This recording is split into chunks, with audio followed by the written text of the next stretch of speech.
Hi, welcome back to our channel, and this week our question to you and to us is like, how much tension do we have around who is doing the chores? If it's anything like in our home, it's like, it's so unfair. Why me again? I'm doing all the work. It takes so much energy away, right? And sometimes we wonder, where is this selfishness coming from? Aren't we supposed to all contribute to the well-being of our family?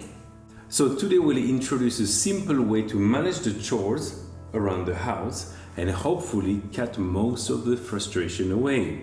Spoiler alert, we won't get rid of all frustration, but we will have way less tension in our home. So stay with us until the end of the video where we will introduce that way to facilitate the chores. As you've heard in the past, it's very important when we speak about education that it should be age appropriate. And we should keep that in mind also regarding the chores. And ask ourselves, is what I'm asking for my child to help even possible for him, or do I set too high expectations? And if it's not age appropriate, both of us will be frustrated. For example, your 3-year-old child, even if he's willing, because sometimes they are willing, They want to help and mimic mom and dad. so willing to do the laundry, maybe it's not age appropriate, and instead you should teach him how to set up the table. And to help you with that, we just wrote a blog post about it and included a chore list that is age appropriate, so it will be broken down to different ages. So have a look at that at thefamilyoasis.com on their blogs. And we encourage you to start early with your children. As we've already mentioned, your little toddlers really want to help. They want to do the mom and dad thing. So take advantage of that time and teach them already early. So after you've maybe looked through the list and decided on with what chore you want to start, the next step is to teach them diligently. I, for example, when I taught my oldest, that was 3 years old at that time, how to set the table, I printed out the placemat. And that placemat had a plate, a fork, a knife, and a glass on top. And I told him that the next day I'm gonna teach him something very special. He was super excited, and the next day came along, I took out that placemat and showed it to him and told him I'm gonna teach him now how to set the table. Never stop to keep it interactive and fun when you teach them. And I will go through it once, maybe showing him where what goes, and then I would ask him to try it himself.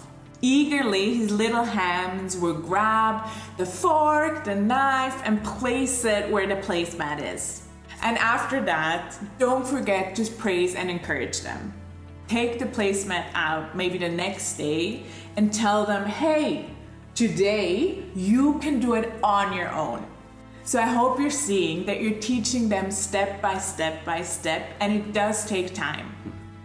Once you see that they can do it on their own, you can write it on their chore chart or like do a little drawing of it, and it becomes their chore. And of course, this is one example out of many chores Many that we have around the house. But the same applies for any new chore that you will introduce to a child. A word of caution here. When you start off teaching your children chores, it won't be a big help yet. That's true. And most parents give up there because it takes so much more time. It's not even that it's no help, but it takes extra time. But it's so worth it to teach our children those life skills in our home. And of course, we're very happy that they help us in the house. It's a big support, especially with kids our age. But we believe it's more than a life skills. It's an attitude of the heart. And it helps them from a younger age to understand what it is to serve others.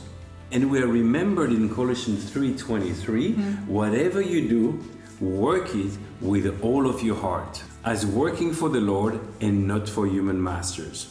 And the book of Proverbs tells us too to train a child unto the way they should go, and when they're old, they will not depart from it. And great, you heard all this, but now you may wonder, how does it translate in having your kids more engaged with doing the chores? So as we mentioned, it takes time, and we need to start to train them and teach them and be patient about it. And then as well, for them to create a servant heart, it's not overnight. It's a process because we are trying to reach the heart. Serving is an attitude of the heart. So what we promise today to bring the tensions of who is doing the chores is to actually create, as Shamir mentioned before, a chores plan. So you can be as creative as you want. Either make it yourself, very beautiful and colorful, or go and look for one online, which is no problem at all. There's so many you can choose from to just like add your kids' names, the dates, and everything. When the children are very small, be aware to put it somewhere at eye level so they can go and look what their chore is for the day. And now, in our case, for example, they're older, we have it inside the cupboard. And it helps the kids and the parents to remind who is doing what and when.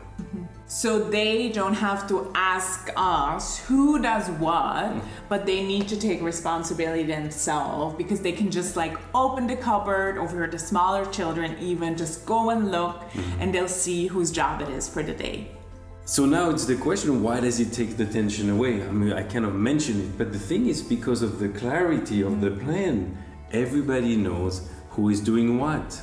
We really want to encourage you to teach chores in your household to your children. They're not only life skills, but as Hugo already said, they create the servant heart that is so important for their life too. Don't forget to go on the blog post that we wrote. There were 2 about the benefits of chores and how to start off with chores. That will, I'm sure, encourage you as well. If you find that video helpful, join us weekly for practical and life-giving insight on this beautiful journey called parenthood. Until then, bye.